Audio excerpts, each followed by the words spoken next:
Hello बच्चों, कैसे हो। आज आप लोग के लिए 10th का सबसे important chapter carbon its compound को लेकर आया हूं। कार्बन इट्स कंपाउंड को हम लोग ऐसे पढ़ने वाले हैं कि स्टोरियों के माध्यम से पढ़ेंगे, कहानियों के माध्यम से पढ़ेंगे कि अपना गर्लफ्रेंड को भूल जाओगे लेकिन कार्बन इट्स कंपाउंड को नहीं भूल पाओगे। ठीक है, चलो अगर हम बात करते हैं कार्बन इट्स कंपाउंड तो हम इसके बारे में जानेंगे कि भाई कार्बन कौन है, पहले तो ये जानेंगे। कार्बन होता कौन है कौन, पहले जानेंगे। रहता कहाँ है ये जानेंगे। करता क्या है ये जानेंगे। किसके साथ क्या करता है ये भी जानेंगे। ठीक है ना, कौन सा एलिमेंट के साथ क्या करता है और ऐसी क्या खास बात है जो हमारे लिए बहुत ज्यादा इंपॉर्टेंट है।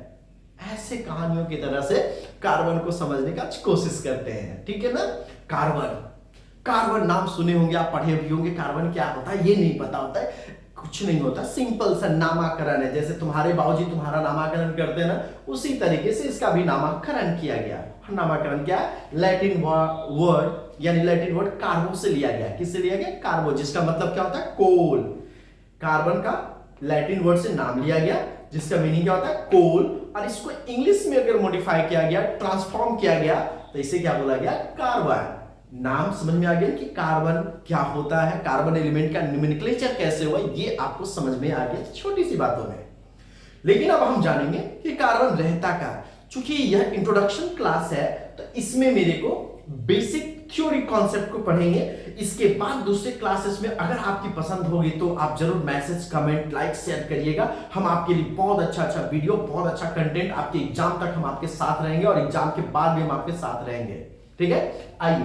कार्बन रहता कहां है, बोलता है कार्बन ना, कार्बन है क्या, इसकी खास बात क्या है। तो कार्बन बोलता है कि जितने सारे एलिमेंट है उसमें से थर्ड मोस्ट इंपॉर्टेंट एलिमेंट हमारे पास है। कौन है वो, कार्बन। जैसे ऑक्सीजन और हाइड्रोजन के बाद यह सबसे ज्यादा इंपॉर्टेंट अच्छा और एलिमेंट है कि ये हमारे लिए इतना यूजेज है कि थर्ड मोस्ट इंपॉर्टेंट एलिमेंट हम कार्बन को कहते हैं। ये बात क्लियर होगी बाबू।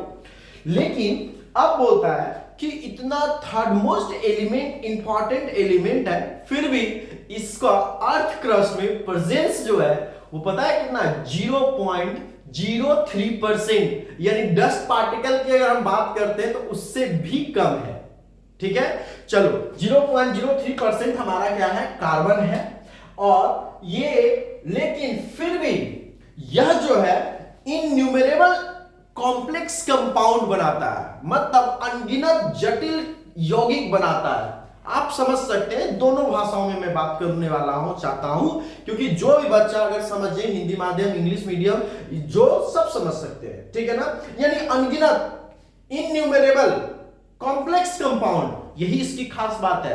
क्यों बनाता है इसका तो डिटेल्स में जानेंगे कि क्यों बनाता है, इसका स्ट्रक्चर को समझेंगे, लेकिन हम अभी जान रहे हैं कि यह करता क्या है। ठीक है ना, तो इनन्यूमरेबल कॉम्प्लेक्स कंपाउंड्स को बनाता है, ये इसका नेचर है। जैसे देखो, मान लो कि देखो नेचर सभी एलिमेंट का, आप अपने जैसे देखो कि आपका एक दोस्त है, समझो ऐसे कहानी की तरह से, आपका एक दोस्त है, टॉपर है, लेकिन किसी से बात ही नहीं करता है ना। और आप मान लो कि टॉपर नहीं हो लेकिन ठीक ठाक हो, आपका 5 दोस्त है, तो एक सब्जेक्ट तुम स्ट्रॉन्ग कर लिया, एक सब्जेक्ट तू स्ट्रॉन्ग कर लिया, एक सब्जेक्ट तू स्ट्रॉन्ग कर लिया, तो आपका क्या है, जो कमजोर बच्चा उसका सबसे दोस्ती है। तो ये ज्यादा नहीं है भाई, अर्थ में इतना ही है, लेकिन फिर भी ये सभी के साथ दोस्ती कर लेता। कभी ऑक्सीजन के साथ भी दोस्ती कर लेता, हाइड्रोजन को भी अपने साथ हमेशा रखता है, ऑक्सीजन को अपने साथ रखा कार्बन डाइऑक्साइड बना देता है, हाइड्रोजन को रख दिया मीथेन बना दिया। और कार्बन और हाइड्रोजन से बनने वाले जितने कंपाउंड्स हैं उसे हम बोलते हैं ऑर्गेनिक कंपाउंड्स बोलेंगे। ठीक है ना, उसे हम लोग क्या बोलेंगे, ऑर्गेनिक कंपाउंड्स। इसको हम डिटेल्स में आगे पढ़ने वाले हैं, अभी हम सिर्फ यहां पे पॉइंट आउट। अब बच्चों, आपको ये जो नोट्स लिखा हुआ, आप इन नोट्स को, ये मेरे द्वारा बनाया गया है, आप ऐसे नोट्स को अगर पढ़ेंगे तो किसी बुक को पढ़ने की भी जरूरत नहीं पड़ेगी अगर आप चाहेंगे तो। ठीक है, तो आप नोट्स भी पूरा अच्छे से लिख लीजिए, इसलिए मैंने नोट्स के साथ आपके पास प्रेजेंट हुआ हूं कि आपको कोई नोट्स बनाने में भी कोई दिक्कत ना हो। अब यहाँ पे एग्जाम पॉइंट ऑफ व्यू से, ऑब्जेक्टिव पॉइंट ऑफ व्यू से, जैसे एनटीएससी ओलंपियाड्स आपका जो एग्जाम होने वाला है बोर्ड का एग्जाम, उसमें ऑब्जेक्टिव क्वेश्चन बनेगा, एक भी ऑब्जेक्टिव क्वेश्चन नहीं छूटेगा, एक भी क्वेश्चन आप छोड़ नहीं पाओगे, इतना डेप्थ में मैं पढ़ाने वाला हूं। ठीक है, आइए बोला लाइटिंग बॉन्ड ऑफ कार्बन कार्बो, ये आपको नोट करने वाली बात है कि ये आप क्या करेंगे, नोट कर लेंगे। ठीक है ना। उसके बाद कार्बन, इसका नाम समझ में आ गया। अच्छा, ये बोला गया third most important element, carbon consider the third most, है ना, third most important element after the oxygen and hydrogen. उसके बाद आ जाते हैं और दो कार्बन कंसिस्ट ओनली 0.03%, ये बहुत इंपॉर्टेंट, पूछ सकता है क्वेश्चन कि कार्बन अर्थ क्रस्ट में कितने परसेंट से प्रेजेंट है, तो आप आसान से और इजी भाषाओं में, लैंग्वेज में आंसर दे सकते हैं। ओवरऑल मतलब अभी तक 4 लाख कार्बन कंपाउंड्स, यानी कार्बन से बने कंपाउंड्स जो है लगभग 4 लाख कंपाउंड, लगभग कितना, 4 लाख कंपाउंड खोजे जा चुके हैं बच्चों। ठीक है ना। और इसमें से जितने सारे, मतलब ज्यादातर जो कंपाउंड्स है वो produced by plants and animals naturally, और कुछ ऐसे भी कंपाउंड्स हैं जो आर्टिफिशियली यानी लैब में तैयार किया गया है। कितने, 4 लाख कार्बन कंपाउंड्स प्रेजेंट है। ये प्राप्त कहां से होते हैं, यानी इसका मेन सोर्स क्या है, तो प्लांट्स एंड एनिमल्स, और लेकिन इसे आर्टिफिशियली भी हम लोग क्या करते हैं, कुछ बनाए हुए हैं। ठीक है, चलिए इस टॉपिक में हमारा यहां तक क्लियर हुई। अब इसके आगे की बात जब करेंगे बच्चों, तो टॉपिक देखिए अब आएगा हमारा क्या, कि carbon occurs in the free state as well as in the combined state. जैसे अब फ्री स्टेट और कंबाइंड स्टेट को समझने के लिए कुछ लॉजिकल बात करने वाले हैं बच्चों, कुछ लॉजिकल बातें करेंगे। फ्री स्टेट और कंबाइंड स्टेट का मतलब समझेंगे कि जैसे गोल्ड हो गया, प्लेटिनम हो गया, तो गोल्ड और प्लेटिनम बहुत कम रिएक्शन करता है, जिसके कारण वो किसी के साथ संबंध नहीं बनाता, क्योंकि वो भाई सुप्रीम है। वो बोले ना कि जो टॉपर क्लास का बच्चा है तो ज्यादा किसी से दोस्ती नहीं रखता है, लेकिन तो वो सुप्रीम लेवल पे बन जाता है, वो किसी से दोस्ती नहीं करता है, यानी दे लिव्स इन फ्री स्टेट, यानी उसी तरीके से। लेकिन एक अब प्लेटिनम गोल्ड हमेशा फ्री स्टेट में, कंबाइंड स्टेट में होता ही नहीं है। अगर कहीं मिल गया, लाओ झाड़ पोछ के रख दो, गोल्ड तेरा प्योर। लेकिन कार्बन की मैंने खास बात बताया ना कि ये फ्री स्टेट में भी रहता है, कंबाइंड स्टेट में भी रहता है। अब यही तो इसका नेचर के कारण इसका वास्ट अमाउंट बनता है। तो कहां कहां रहता है इसको समझते हैं। बोल रहा है कि free state of carbon, diamond. अच्छा आ जाइए डायमंड पहला आपका, ये मोस्ट इंपॉर्टेंट, यानी डायमंड आप समझ सकते हैं, आपको लगता होगा जैसे आपने इसके पहले वाला चैप्टर में मेटल्स और नॉन मेटल्स जब आपने पढ़ा तो आपको लगता होगा कि मेटल्स और नॉन मेटल्स जो है ना वो हार्ड होता है, लेकिन कार्बन क्या नॉन मेटल होते हुए भी सबसे डायमंड, उसका जो प्रोडक्ट है डायमंड जो बन रहा है, diamond is the hardest occurring natural occurring material in the world, है ना।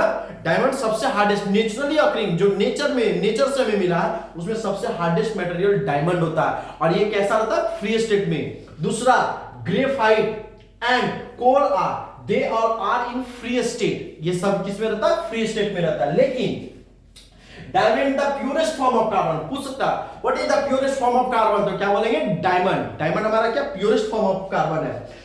And whereas graphite is somewhat less, मतलब उसी तरह सीक्वेंस है, ग्रेफाइट उससे थोड़ा सा कम प्योर है।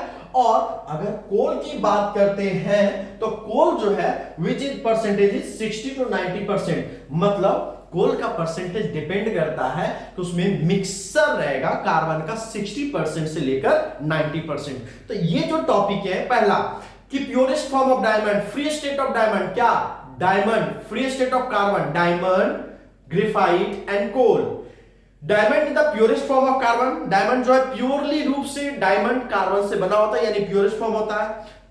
ग्रेफाइट उससे थोड़ा सा कम होता है। अब कोल जो होता है, कोल में 60 to 90% कार्बन प्रेजेंट हो सकते हैं, ये डिपेंड करता है, ठीक है ना। अब आते हैं कि इसका कंबाइंड स्टेट क्या होता है। तो इसका कंबाइंड स्टेट की जब हम बात करते हैं बच्चों, तो कंबाइंड स्टेट की जब हम बात करेंगे तो कंबाइंड में ये सॉलिड फॉर्म, सॉलिड में रहेगा, फिर आपका सॉलिड में रहेगा, लिक्विड में रहेगा, डिफरेंट फॉर्मेट में रहेगा, हम उसकी बात करने वाले हैं। बोलता है in the combined state carbon occurs in the form of compound solid liquid and gases. यानी जब अगर हम बात करते हैं कि कंबाइंड फॉर्मेट में रहता है तो तीनों स्टेट में रहता है, सॉलिड में भी रहता है, लिक्विड में भी रहता है और गैसेस में भी रहता है। किस में रहता है? Solid, liquid and gases. बोला इन नेचर ऑल एनिमल्स, देखो ध्यान से, all animals and plants product, animals और प्लांट से मिलने वाले जितने प्रोडक्ट हैं in a solid state are called compounds of carbon. मतलब प्लांट्स और एनिमल से मिलने वाले जितने सारे कंपाउंड्स हैं जो सॉलिड फॉर्मेट में होते हैं वो कार्बन के बने होते हैं। माइंड को क्लियर कीजिए, एकदम बातों को याद रखिए। यानी प्लांट और एनिमल से मिलने वाले जो भी प्रोडक्ट होते हैं जो सॉलिड फॉर्म में होते हैं वो हमारा किससे मिलते हैं, किससे बने होते हैं? कार्बन से। वहां पर कार्बन प्रेजेंट होता है, ठीक है ना? ठीक है, सच है सेलुलोज, ठीक है ना, कार्बोहाइड्रेट, फैट्स, प्रोटीन ईटीसी। मतलब सेलुलोज हो गया, कार्बोहाइड्रेट हो गया, फैट्स हो गया, प्रोटीन, ये किन चीजों से, इसमें क्या प्रेजेंट रहता है बच्चों? कार्बन। सेलुलोज में, कार्बोहाइड्रेट्स में, फैट्स में, प्रोटीन में क्या प्रेजेंट रहता है? कार्बन। तुम सोच कर देखो, हम सेलुलोज, प्रोटीन की बात करते हैं लेकिन कभी हम उसके एलिमेंट की बात नहीं करते हैं क्योंकि हमें एलिमेंट नहीं दिखाई देता है, तो लेकिन उसमें प्रेजेंट कौन है? कार्बन है। और किस फॉर्मेट में है? सॉलिड फॉर्मेट में है, ठीक है ना? It occurs as a mineral salt, mineral salt में भी होता है in the form of carbonates. The important carbonates found in the nature are listed below. और जितने सारे जो इंपॉर्टेंट कार्बोनेट्स है जो हमारा नीचे आपको लिखकर अच्छे से समझाया गया है। सोचो कि कार्बन जो है मिनरल से यानी सॉल्ट के रूप में प्रेजेंट होते हैं, तो कौन कौन सा सॉल्ट में कार्बन प्रेजेंट होता है उसको ध्यान से देखेंगे, ठीक है? लाइम, मार्बल और चॉक, कैल्शियम कार्बोनेट, है ना? अब देखो लाइम, मार्बल एंड चॉक में कौन सा कार्बोनेट प्रेजेंट होता है? Calcium carbonate. तो कार्बन प्रेजेंट है ना इसमें, है ना? यानी अगर इन सब वर्ड का आपके एग्जाम में यूज होता है कि चॉक, चॉक में क्या प्रेजेंट होता है? कार्बन, तो कार्बन आपको बताना पड़ेगा। यानी ये सॉलिड फॉर्मेट में होता है। और किस में होता है? सॉलिड फॉर्मेट में होता है। उसके बाद magnetite is a magnesium carbonate. Magnesite जो होते हैं वो क्या होता है? मैग्नीशियम कार्बोनेट होता है। क्या होता है? MgCO3। फॉर्मूला भी calcium carbonate, calcium carbonate CaCO3, calcium carbonate CaCO3, मैग्नीसाइट और मैग्नीशियम कार्बोनेट MgCO3 क्या हो जाएगा? MgCO3, ठीक है? उसके बाद भी टॉपिक्स हैं, इसके बाद भी जो चीजें हैं उसको भी देखेंगे, ठीक है ना? इसके बाद भी चीजें हैं। ये नोट्स पॉइंट के लिए आपको ये बनाया गया है कि आप इसमें अच्छे से नोट्स करके पढ़ सकते हैं, समझ सकते हैं। चलिए आ जाइए फिर। Dolomite is a calcium carbonate and magnesium carbonate MgCO3 CaCO3, ठीक है? उसके बाद calamines is a zinc carbonate, zinc JnCO3। यानी सॉलिड फॉर्मेट में जो कार्बोनेट्स होते हैं वो हमारा इस फॉर्मेट में प्रेजेंट था। लिक्विड स्टेट्स ऑफ कार्बन, यानी अब लिक्विड फॉर्मेट में कार्बन कहां होता है, ठीक है ना? तो petroleum is a mixture of carbon, petroleum totally mixture of carbon, है ना? Carbon compounds found in the liquid state. It consist of petrol, kerosene, diesel, furnace oils, mobil oil, grease and wax. In addition of vegetables oils are the liquid states of carbon. यानी हम लोग दो चीजें पढ़े हैं carbon के, solid states and liquid states. अगले topic को पढ़ने के लिए हम लोग अगले वीडियो में मिलेंगे दोस्तों। आज इस टॉपिक में हमने कार्बन की स्थिति को समझा कि कार्बन कहां कहां प्रेजेंट होता है। कुछ क्वेश्चन पूछना हो तो जरूर आप कमेंट बॉक्स में मैसेज करें और पॉसिबल हो तो लाइक, शेयर एंड सब्सक्राइब करें। Thank you. जय हिंद, जय भारत।